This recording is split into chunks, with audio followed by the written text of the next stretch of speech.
My mom was disciplinarian. You must respect your elders. So when I got to the morgue, you have a person strip them naked for proper preservation. It was tough now again, because now some 80-year-old man, you have to, I remember even I was bleeding that night because I was stressed to go. But again, I had no option. And you say included makeup?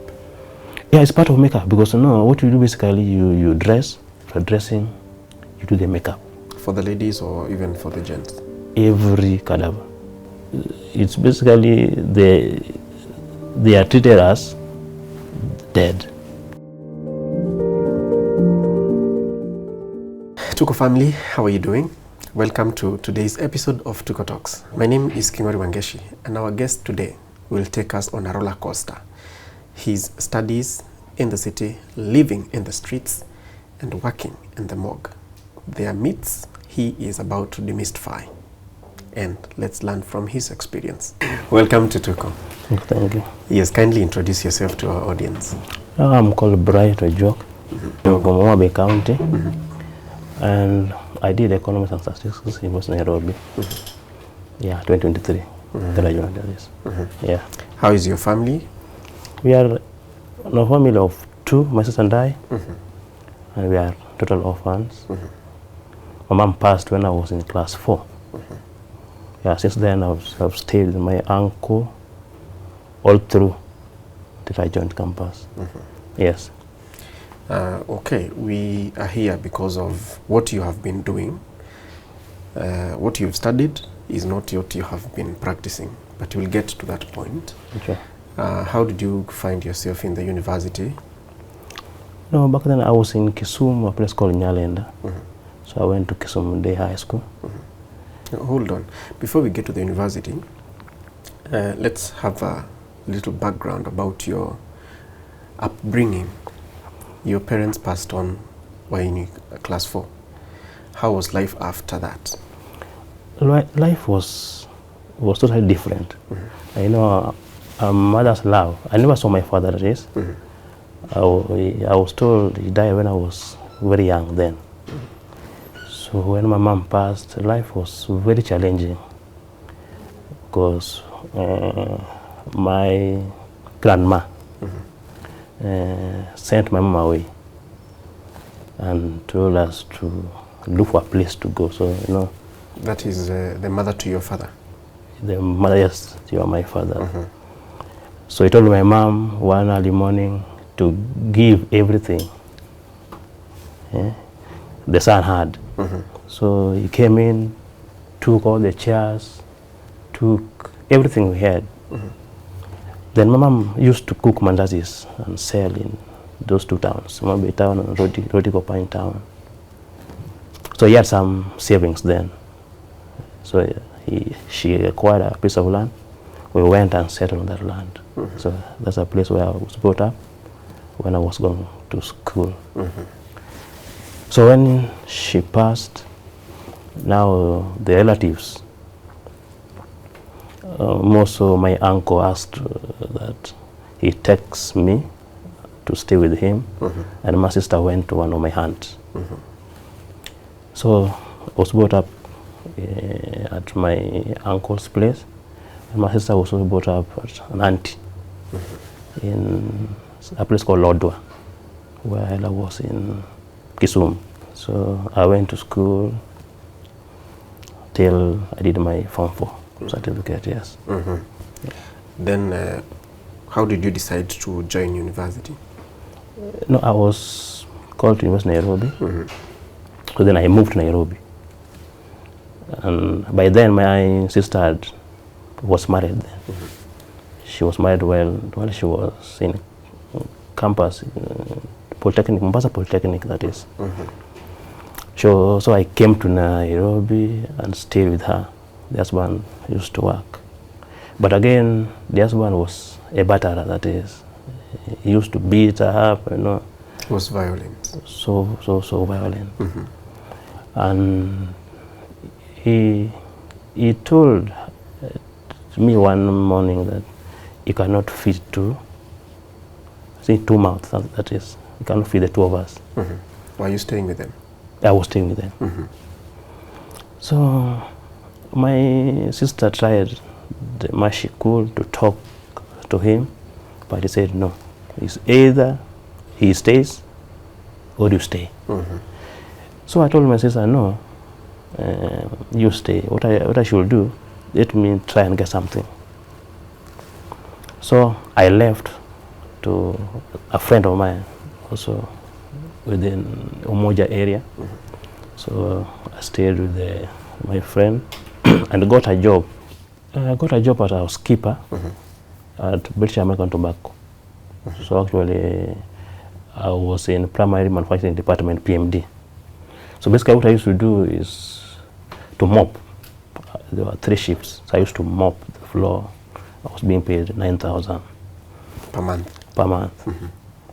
So the place where I used to stay, we were paying rent of 2,500 shillings. So I could pay 1,250. We should divide it into 2. Then the remaining I will give my sister because I loved her so much. So I will give her 3,000, 4,000 depending on the available cash. So I used to save because I knew I was to join the campus. So I saved around 35,000. So I bought A, B, C, D. Then upon there I reported to campus. But I reported, but I still could work. So I as a housekeeper? As a housekeeper. So I asked the supervisor to give me night shift because allow me to go to class, then from 7 to 4 I could come and continue my studies. So basically that's how I used to survive then. But it got to a point where I was told, now you have to choose. Either you work full-time or you go to class.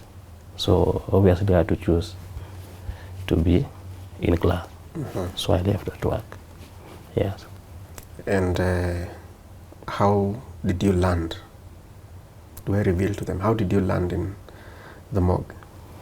So in campus, after now being jobless, I had to survive because I used to see what my sister used to go through. I had to find a way to support myself and to support her. So in campus, I used to go to class, and again now you could go hungry almost 1, 2, 3, even a week. Without eating? Taking a single meal. So it got to a point I couldn't concentrate. So I went to class. And with me I used to get A's, these B's.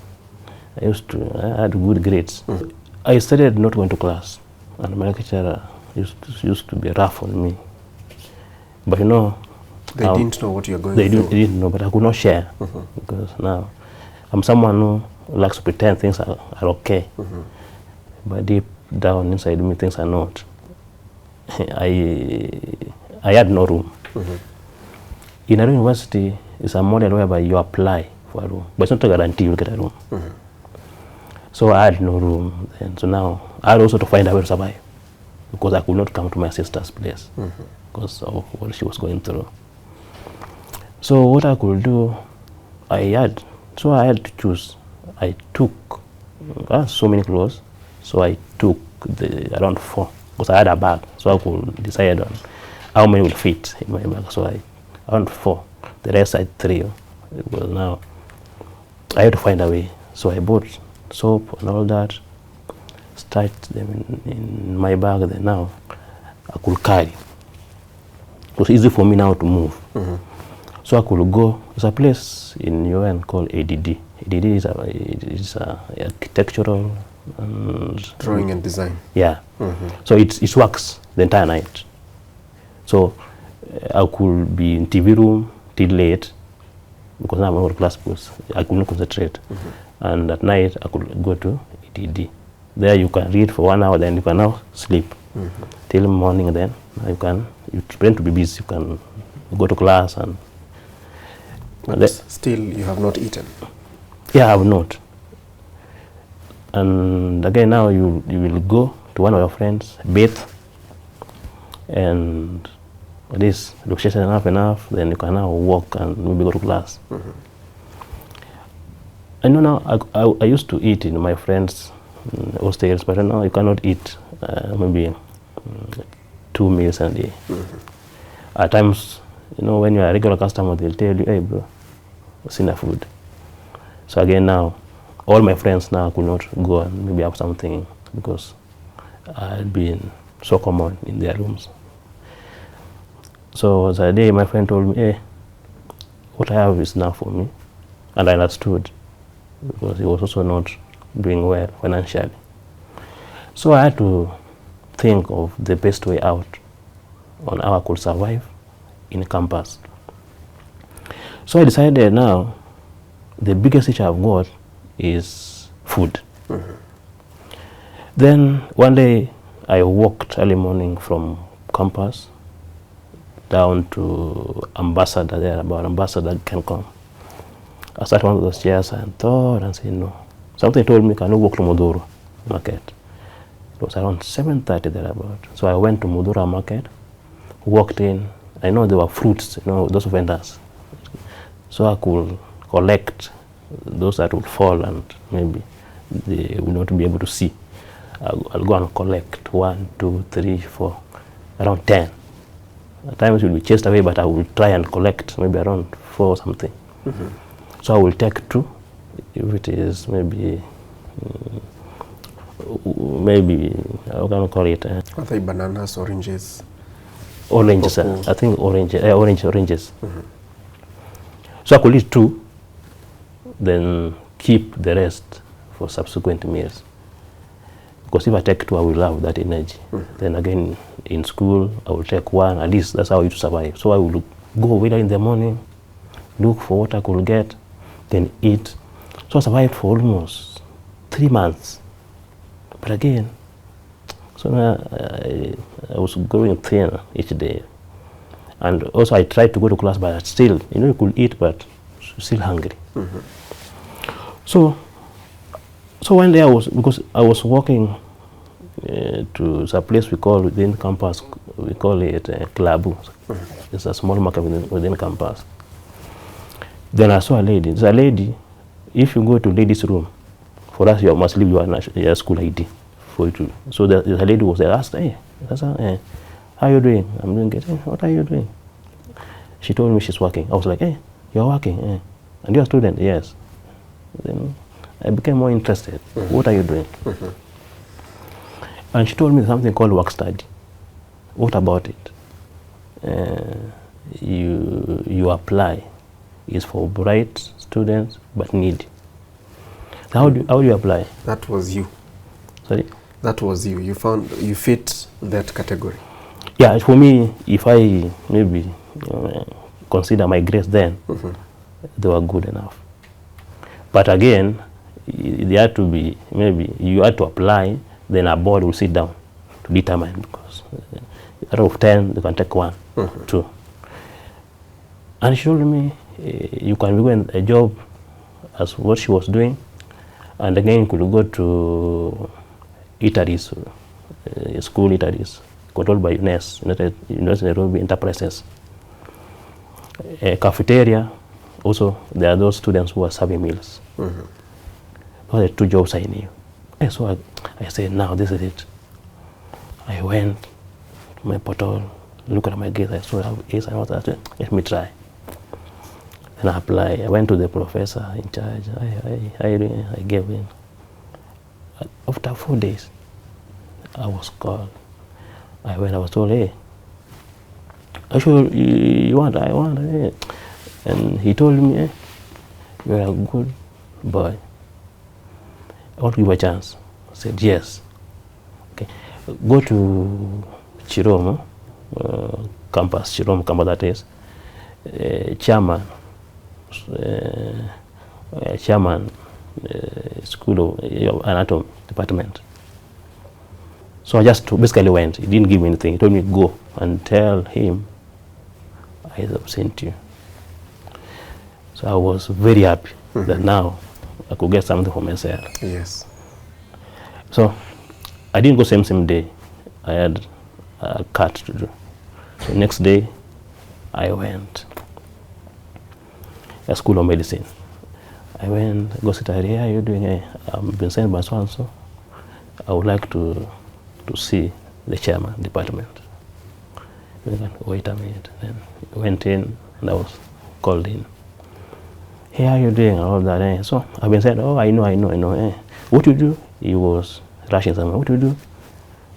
He told secretary, he wrote something, secretary did me a letter.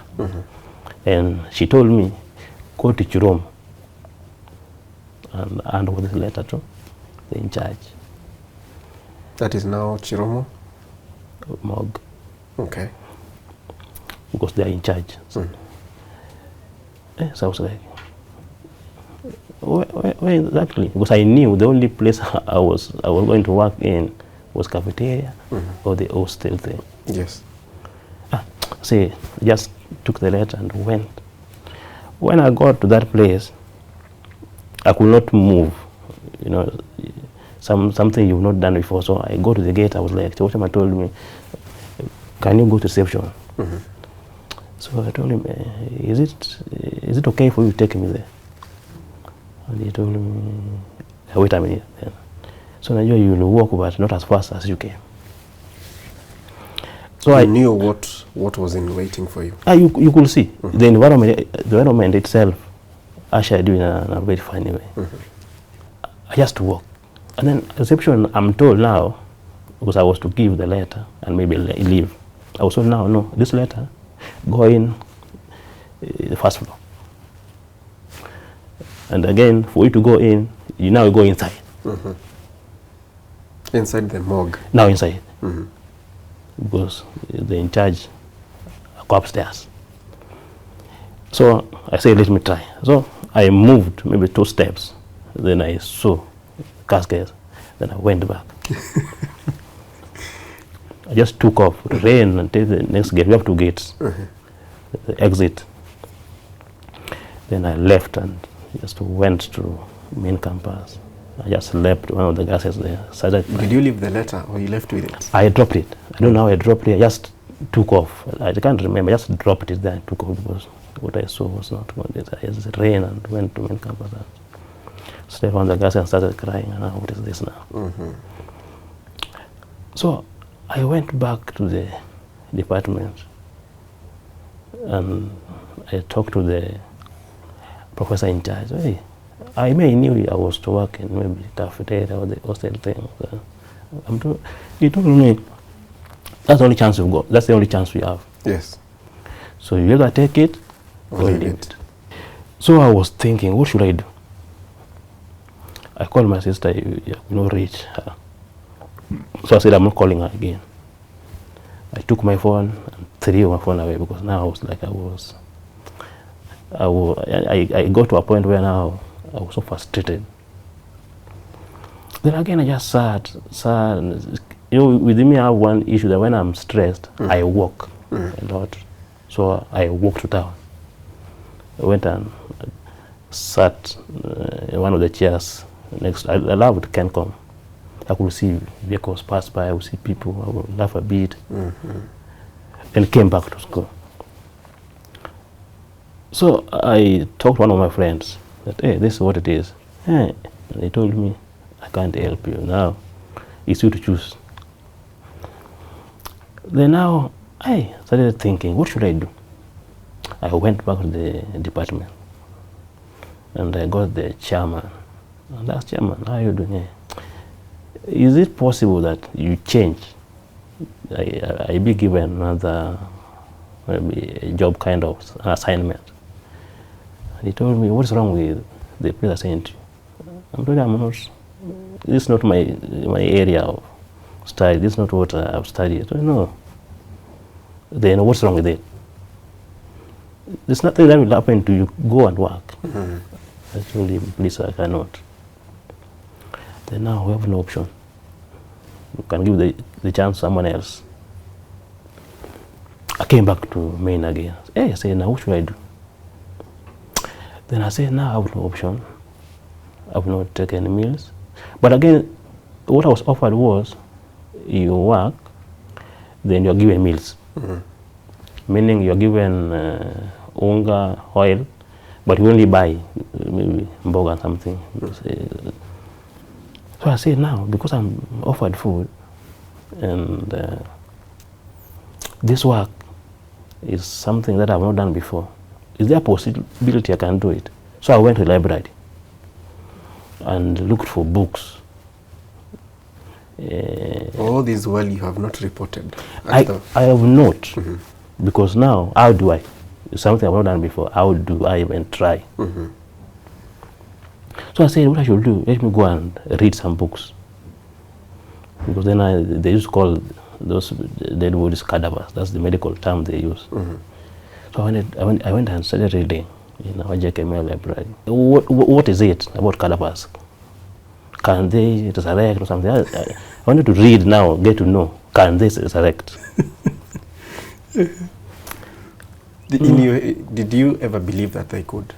I had two type of them waking up at some point, because that's what I knew, by the way. So I said, I went, got some 3, 4, I don't know, 5 books, I think, perused, went online. Have they resurrected before? And I never got an answer. And how bad are they? Never got an answer. Then, if they can't resurrect, then I can try this thing.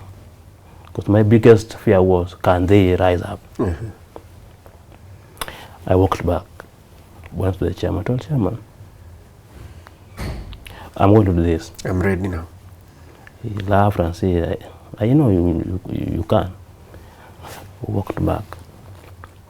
And he told me now, what you do, report from 6, because the work study, you do it from 6 to 5 in the morning. You don't do daytime. You are reporting at 6 in the evening? 6 in the evening. Now it's now worse for me now. So I say, no, I won't do it. Just give someone else.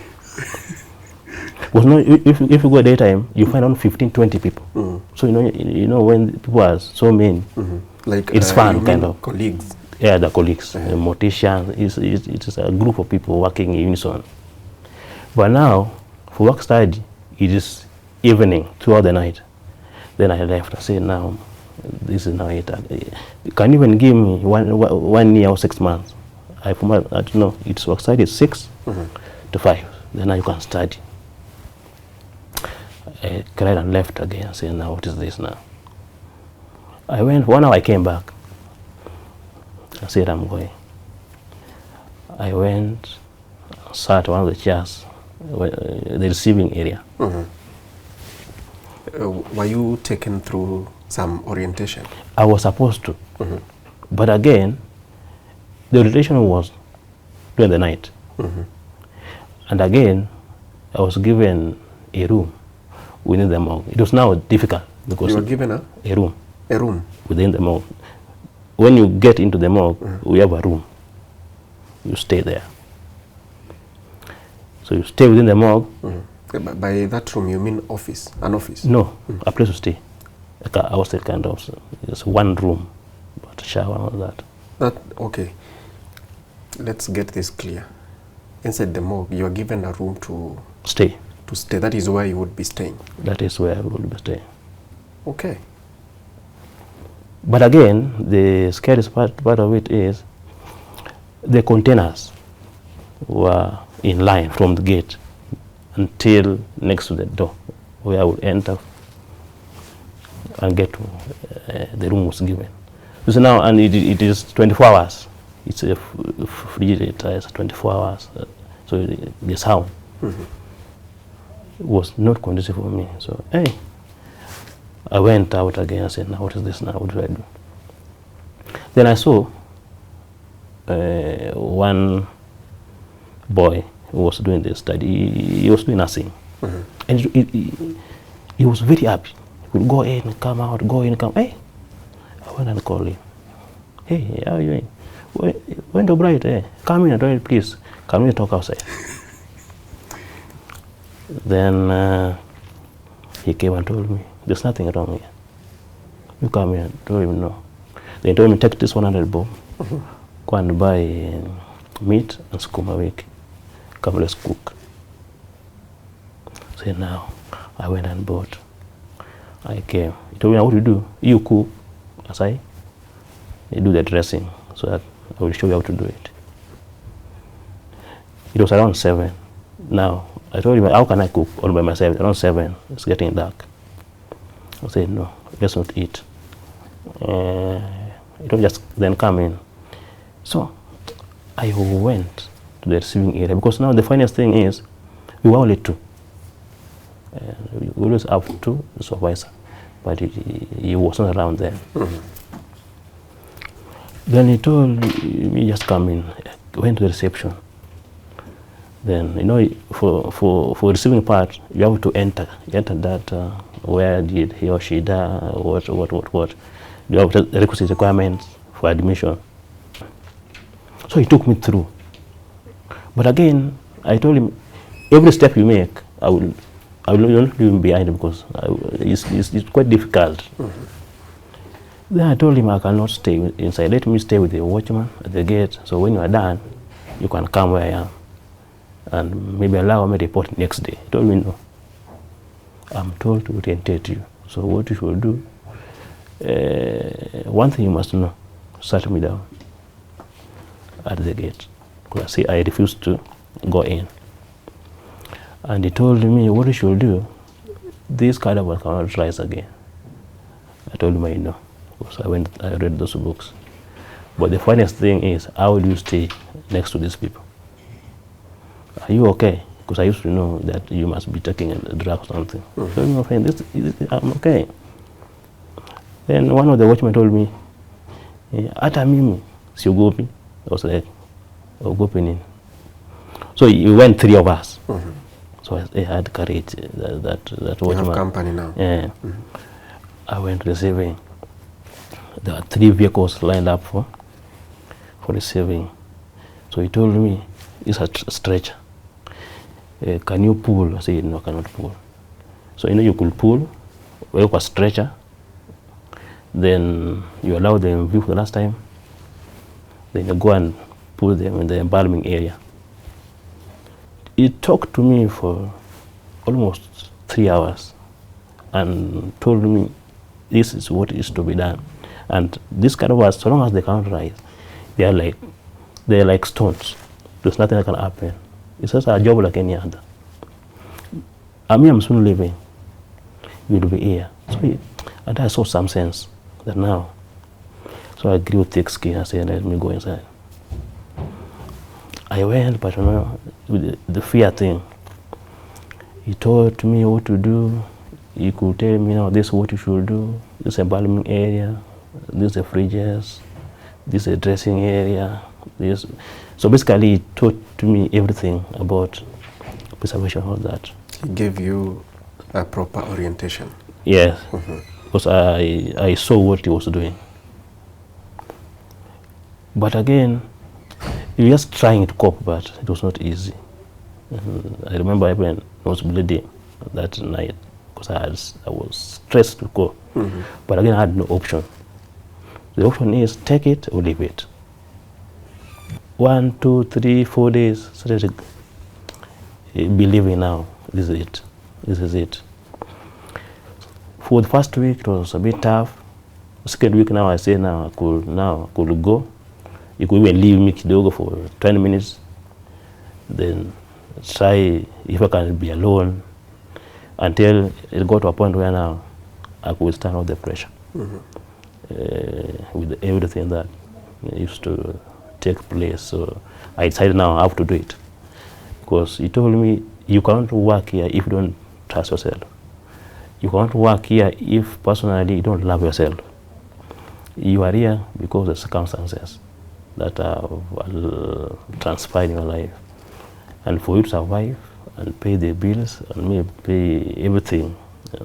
And again now, since my sister used to go through a lot, it also forced me now to do it, because I wanted to get some coin, some money to send her for her upkeep. It got to a point where now I accepted and now started working. How long did you work in the morgue? I was there for around 3 years. 3 years? Yes. Because now you know, accepting, because one thing I believe that he taught me that you must accept. Without accepting, you can't. But one thing again, the stereotype kind of, now how will my friend take me? How will I communicate with my friends? How will my life be like? Will it affect me or something? That's a question. So he answered most of my questions. And the funniest thing about it, it was like 2 months he was leaving. He was graduating. You know, when you are done, you are done. So I went in and loved that work and accepted to be within those proximity, because now that's what my home. All right. Now you have started working there proper. Yeah, properly. What are some of the experiences that you got there and it was a complete turnaround? Like, you thought things are done like this in a certain way. Unfortunately or fortunately, you found out things are done differently. And again, my upbringing, respect for elderly was number one. My mom was disciplinarian.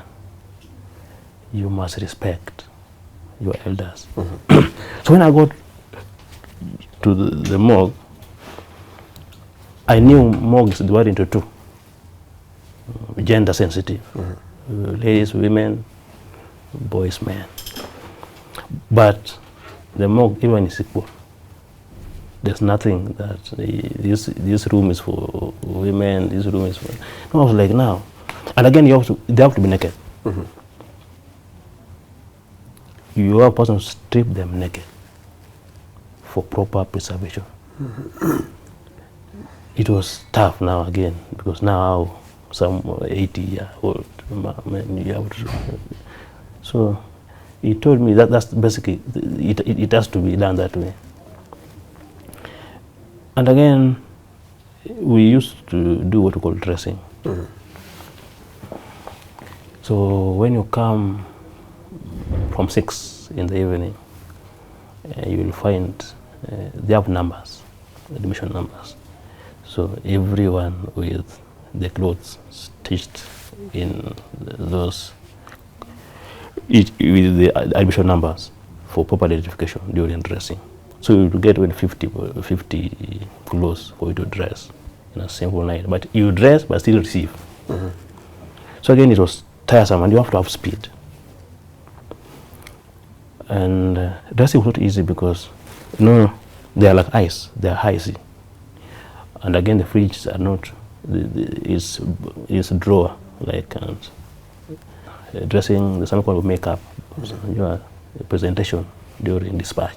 Or you are dressing the ones that will be dispatched the following morning.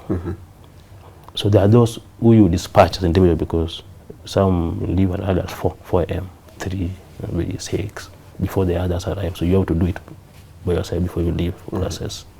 And you say included makeup?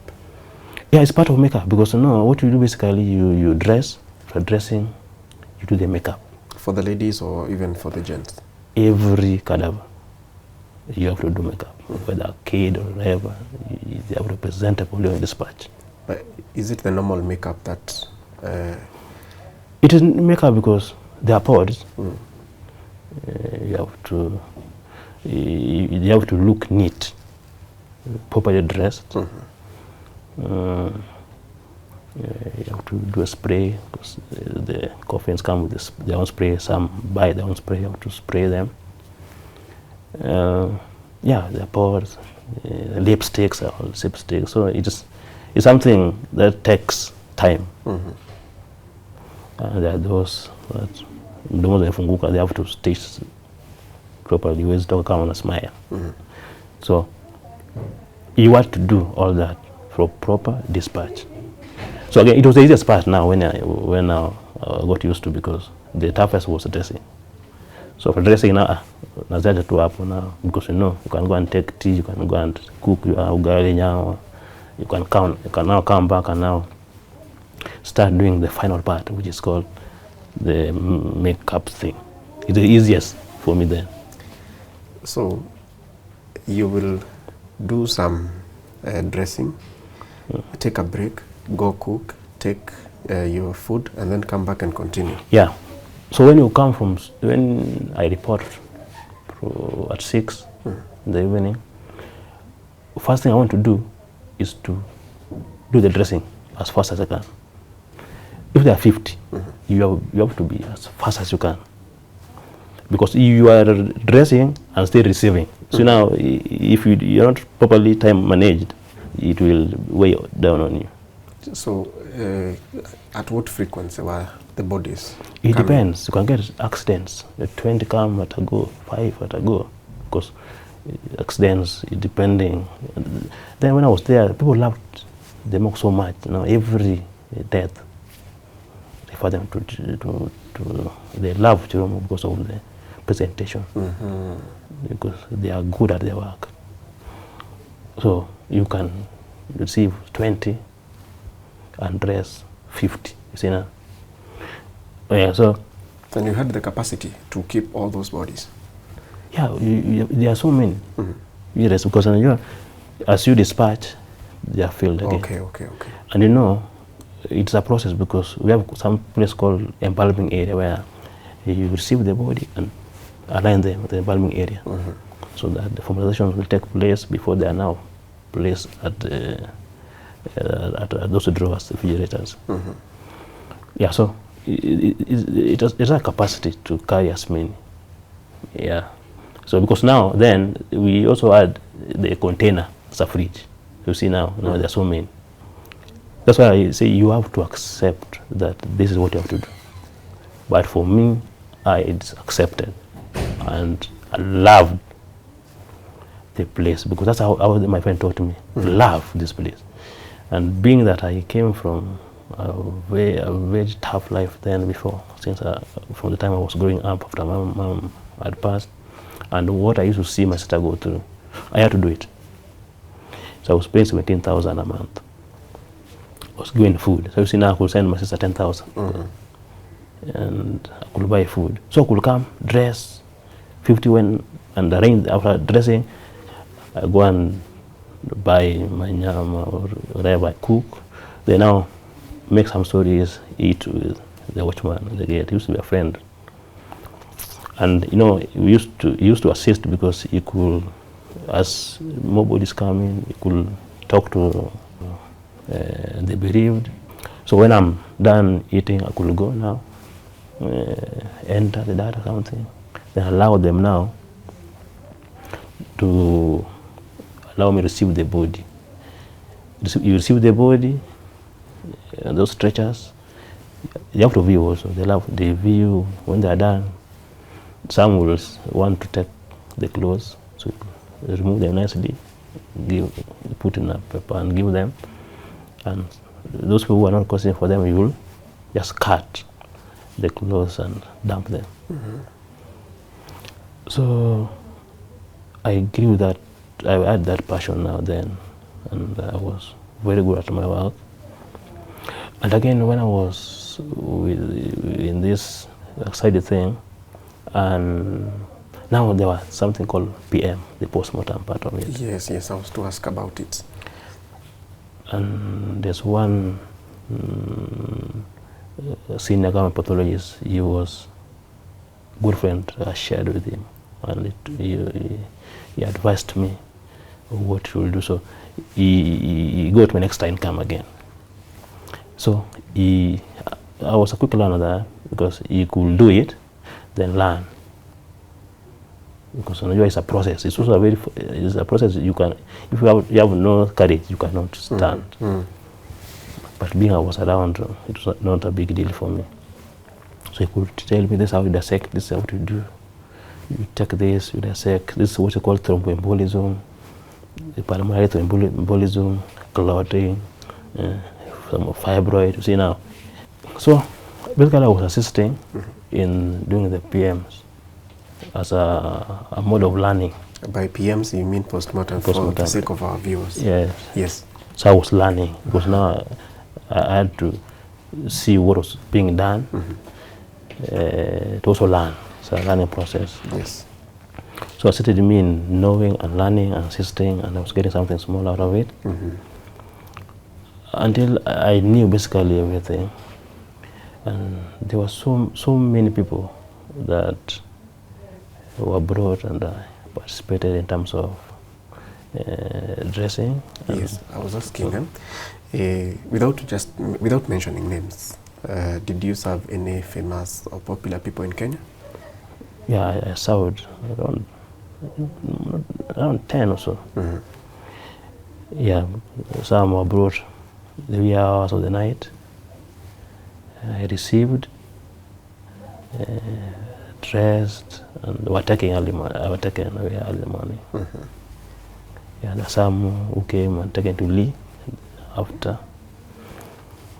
Yeah, so I loved my work because it gave me a lease of life that now I could be able to stand on my own, to put food on the table and to assist my sister. But my sister had high blood pressure, and there was also a hepatic. So what I used to do, assisted all through the years until immigration day. But it was not a bad experience. Yeah, because every stereotype I had, the myth. I realized. Yes, can you give us some of these myths that you had that you now can demystify that is not true? People believe that the dead can rise up, which it's wrong. It's not true. Some say during the night they used to talk. Some say at night there are conversation between the cadavers, of which it is false. The dead has no idea of anything. He cannot rise. He cannot do anything. He or she, they are dead. Having that in mind, you are able to maybe to stay positive in between, because you know very well they are just not dead. And that stereotype is, people believe people who work within the morgue must be using drugs. Yes. That is not true. So anyone who uses the drugs is out of their own choice. No, it's not because that they work in the morgue. No, me, I don't take alcohol. I don't take any drug. I don't take anything. So I can be able to be a proof that if you take a drug, it's out of your own choice. There are people who have families like any other person. They have wives, husband, and again, I used to also do some PMs in KNH. To assist? In Kenyatta. I used to go to Kenyatta, do a few stuff, come back, because Kenyatta is a subsidiary of UN, you know that. Yeah, so those stereotypes are not true. Those people have families. They are dependent upon, they have children that are taken to school, they get their salaries from working as mortician is a course like any other course, a course that someone can do, and it's a career like any other career. Those, because I interact with so many of them, well, morticians. And at this point, our viewer needs to understand that is not your line of career. It's not what you studied or what you are studying as you are working. It's not. I went to the morgue to survive, to get work, to work. During the day? During the day, what were you studying? Economics and statistics. But at night? I was a morgue attendant. Wow. So it assisted, because now, like, expertise in IT, because you have to key in data. After keying in data, you have to come and now do the receiving. And it assists you to relate with every type of human being. I was tolerating because I'm not like the other, because there are those that once they receive, they can't allow you to view again. With me, I could receive, take the, let me use the cadaver, take the dead to the embalming area. Then when, because we have a culture whereby if someone dies in a road accident, people call, hey, nani amekufa. So they will come to the morgue, and some will come later, and they will assess they want to see. But again, it's a kind of law whereby once umempeleka kwa embalming area, you don't remove. As for me, I used to. They come up and say, don't worry, just kill, bring, then put nicely at one view. When you are done, you tell me, I'm done now, I can take him or her back. Where does the confusion come from when we hear that a certain family carried a different body, so some needs to be exhumed? Where does that confusion grow from? It occurs because people are not keen on what they're doing.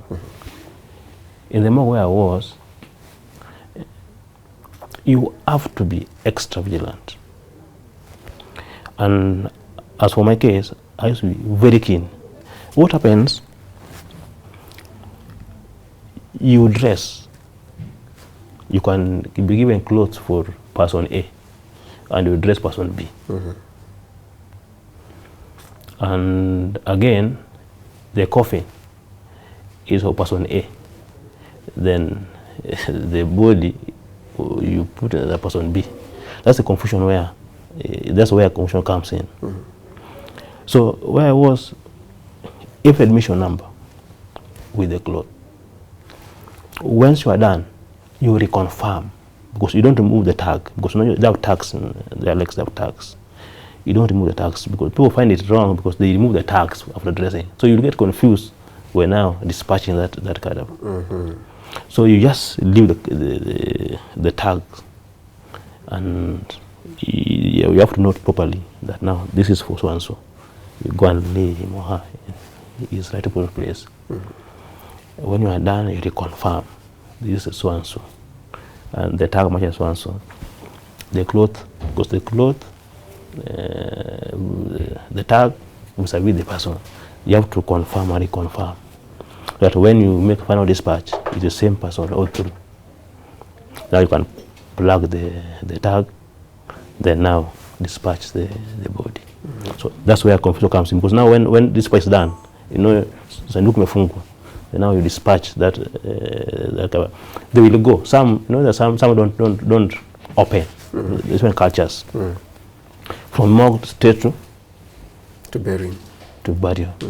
So that's why later they realize we buried the wrong person. Then now exhumation comes in, because there's no proper identification all through a process. It's a process. So at this point, is that a career you would want to pursue? No, it's not a career I would want to pursue. That's why I left. Because I had an option of maybe asking for something in KNH, or asking them to maybe retain me kidogo as I hustle up and down. I personally decided to go. Why? It was not an experience I wanted to. It sticks with me. Not to mention, you can never get used to being in the morgue. That I will say for a fact. It got to a place where I got used to being around the morgue. I could not, every of my time, I have to be with it. Every free time, I will go, you know, I'm a Seventh-day Adventist. I will go to Vespers, rush back. At times, I will release my friend as early as 3. To me, just staying around, because it got into me to be just, because it was like my home. That is interesting. Is there a condition where people feel attached to the dead? You feel you are attached to them because they are the people you spend most time with. So why would you want to spend time with a body that you're not talking to? You cannot having a conversation. One thing we must all know is that once you are within the proximity for a while, you become a friend to the environment. And once you are a friend to the environment, you are attached to the setup, whereby you will love to be around. Because, you know, in my case, that's my home, because I have a room, this is where I cook, this is where I work. What takes me to main campus is just to study. Yes, we get that, but it's now this point you're bringing, that any free time you had, you'd find yourself around the morgue. Yeah, I had no friends because most of my family members were never wanted. Even my sister personally had requested her to come, maybe we can make stories. She never accepted to come visit me. Understood because of the fear. I had no friends. But she would take the money. I will send her every other time. If I have 10,000 extra, I will send 8,000. I will send a lot because I wanted her to be stable. So, being that I had no friends, not because now if you just bring, you talk, and they know, most of them knew where I was. So, at times, there's a point whereby, when you go, people buy suits. We have hangers, a suit with a hanger. Then there are so many, because now if you have 50 suits, 50 hangers. So I could collect and bring it to tell my friends, hey bro, you have no hangers, can take 3, 4, can you 5? So I used to give. But when I realized I brought them from where I was, they stopped. Me, I knew it's just like any other. You have to hang your clothes. You will have this to hang. I just knew it's something normal. But so no, I got to a point where by now I didn't want to share much because of the stereotype and the fear kind of. And again, there's a point where I had a lady friend of mine, not a girlfriend, but a friend of mine, and we were so close. But by the time I told her, with me, I'm hustling as a work study, because she knew work study. But when I told her I was at the morgue, she kept off being my friend. So I said I should be alone. So that's why any free time I had, I could spend. Could just come sit at the waiting area, just sit and make stories, or maybe sip some tea. So that's why I got used to being in that environment. Yes. Are there instances that you can highlight? You remember either they were too scary for you, or it was just an extraordinary scene. Maybe what I personally remember are the bodies that were taken out of a quarry in Embakasi.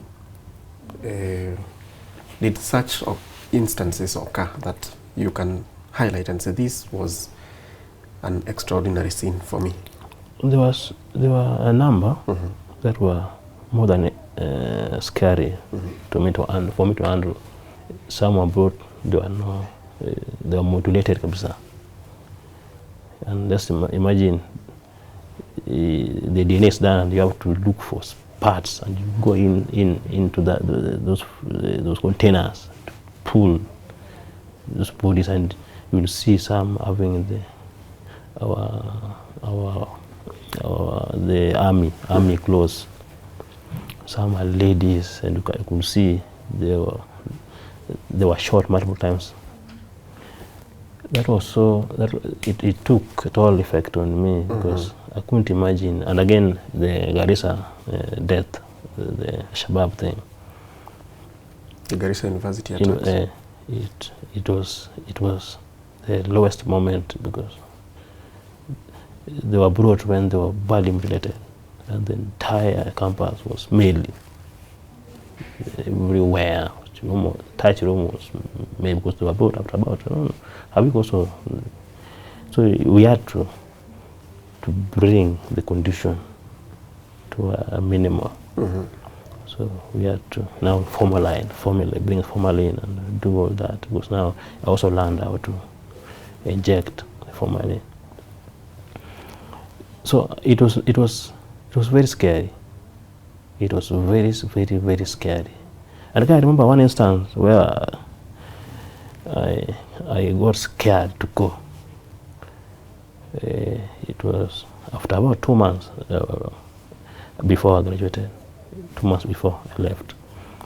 But I was used to a scenario whereby when I'm receiving, when you come, you are light, all of you will go to the receiving area, Then after that, now come in and remove the dead.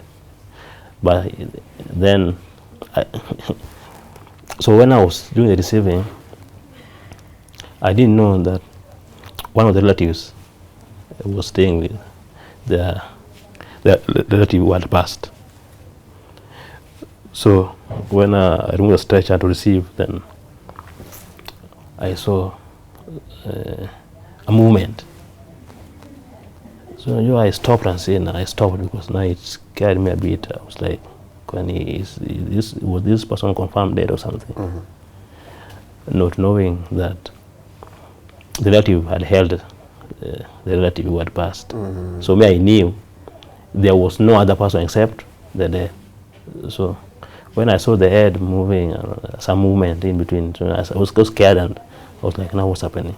So I asked her, are you sure? She was confirmed dead. Is there a problem? So that's why I realized now there was a relative there who had held the deceased. So I got scared a bit because it's something that I felt I initially was it.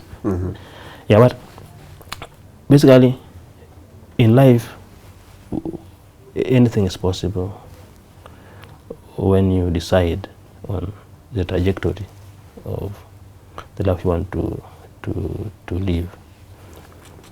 Being in the morgue was not my own making. It was a way for me to finish because I knew if at all I had not gotten anything to do, one, I would have committed suicide. Second, I would be mad in the street. And again, I didn't bring it to a point whereby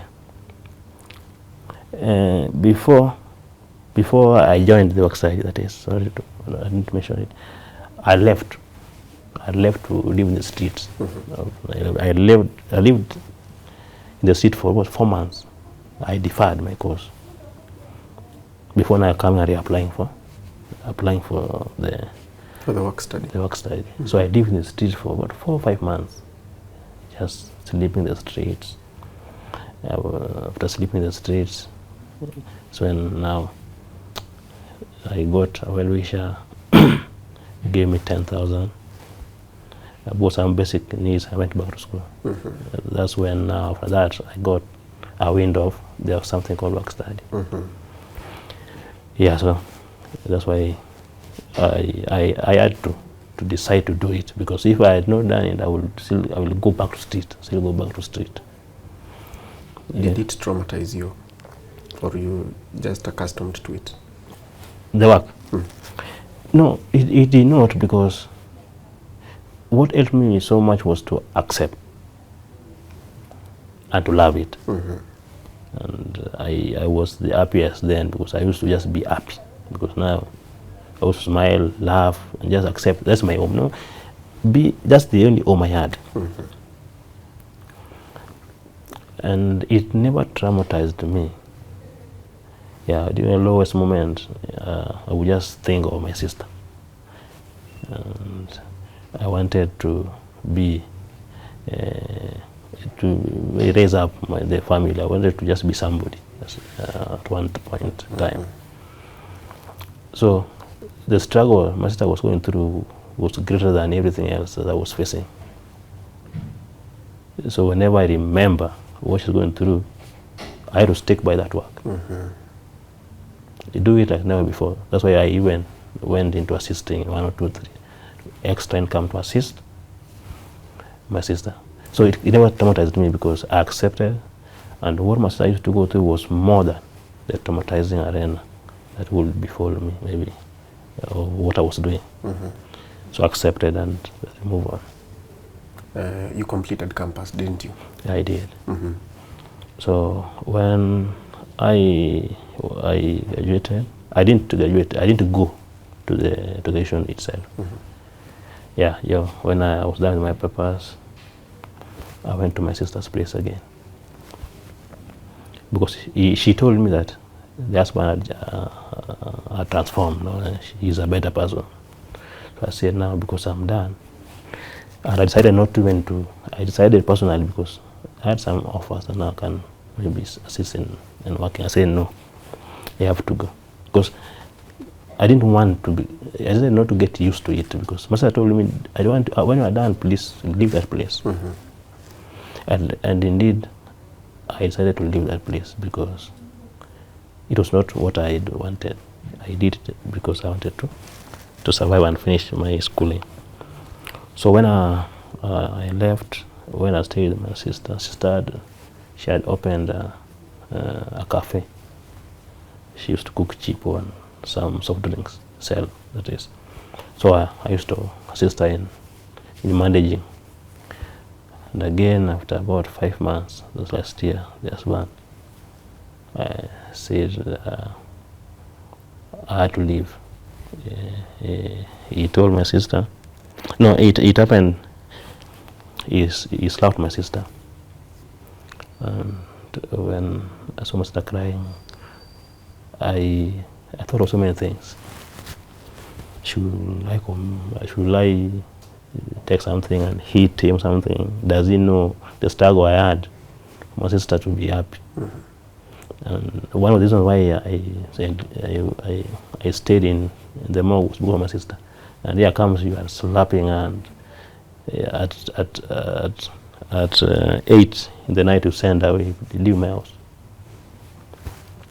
And we could stay outside till about dawn, call neighbors, talk to him, and reason with him, at least take my sister in, and me I can find my ways of survival.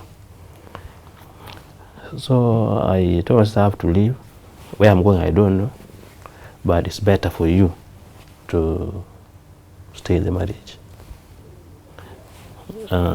So when I was preparing, so I went and started sleeping at the place of work, because I was trying now to figure out my next move. Now I started applying. I used to apply for so many jobs.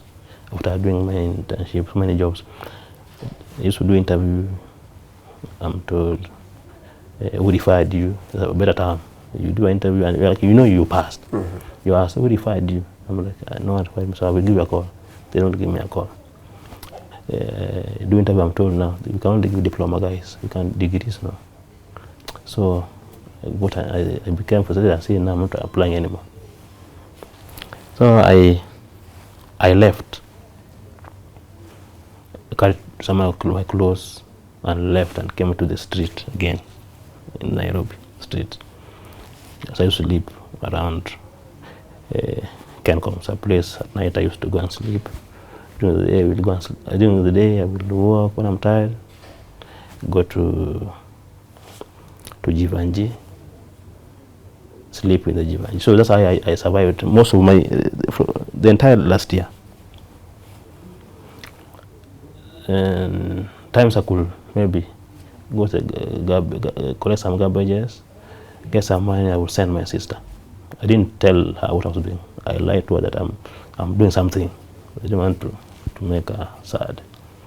So this year, our wisher came by when found me early in the morning sleeping, and that's what I'm doing. You know, I thought he was a police officer. You know, I'm sorry, I was just taking a nap, but I'm sorry, I'll leave. So no, don't leave. Is that a problem? So I went to cyber, sent him some copies. Then he took me to Badogo, rented a house gave me money, that is, bought some items. After buying, I got a friend now, because I said the money he gave me, I got a friend who accepted to host me, so we paid for 4 months rent. It was 2,500. And he gave me some work for 2 months, data. So I did that work, and I used to stay. So I got a place to call home until last month when the contract ended. So that's how I've been surviving. And I'm happy, at least I got a place to call home. Yes. Yes. That is quite an experience. So currently you are not working? I'm not. Would you want to give out your contact for anyone who has something that you can do? Sure. in terms of, you said it's economics and statistics. Yes, You're very good with data. Very good, very good. Please give out your contact. Yeah. My number is 011 040 3087. It is registered as Bright Ojuok. Bright? Ojuok. Bright Ojuok. Yes. Thank you so much, Bright, for sharing your story with us. You are growing up, your survival in the city, even as you studied, and even helping your sister as well. You have such a big heart. We wish you the very best. And I am sure after this conversation that we've had, things will open up for you. We wish you the very best. Okay. Maybe sometime later we'll call you to discuss economics of the country. Yes, sir. Thank you so much. We wish you the very best, Bright. Thank you very much. Tuko family, that's the story and experiences, diverse experiences of our guest today, Bright Ojuok. I hope you've learned a lesson, despite him working and studying in different things. You know, you study for A, but your experience is in B while you're studying. Most of us are working in areas that they did not study. That is different from studying for one discipline during the day and doing the complete opposite during the night. But he did that all for his own survival and that of his sister. My name is Kingori Wangeshi. I hope you've learned something from today's episode of Tuko Talks. Thank you for watching.